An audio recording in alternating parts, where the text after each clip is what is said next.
Donc voici un des postes de santé de la ville d'Attar qui sont financés par l'État mauritanien, gérés par l'État mauritanien, mais qui étaient en très mauvaise construction. Donc nous avons entrepris de restaurer et d'équiper ce dispensaire afin de motiver l'infirmier d'État qui travaille ici et de donner confiance à la population. Pour nous, c'est très important parce que ça rentre dans le cadre de la prévention. On a découvert beaucoup de maladies, beaucoup d'infections auprès des enfants de la population, dues aux ordures qui étaient jetées un peu partout. Donc maintenant, depuis 15 ans, nous avons entamé le ramassage systématique des ordures de notre quartier. La commune a repris et fait la même chose dans la ville. Et cette prévention nous a valu une diminution très sensible auprès des enfants en ce qui concerne les maladies, les infections. Ça a été remarqué par les autorités, par la population, par les enfants eux-mêmes.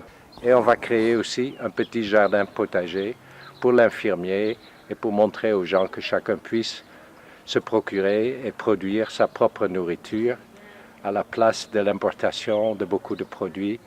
Et le plus grand fléau est l'importation de sucre qui donne une énergie très rapide aux enfants, mais qui gâte les dents et leur santé.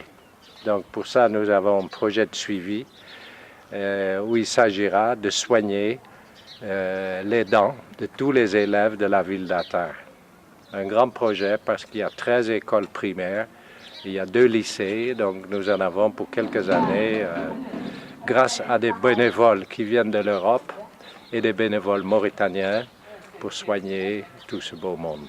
Chaque année, nous voyageons en Europe et revenons en voiture et nous en profitons pour amener un maximum de matériel qui peut servir aux médecins, aux infirmiers.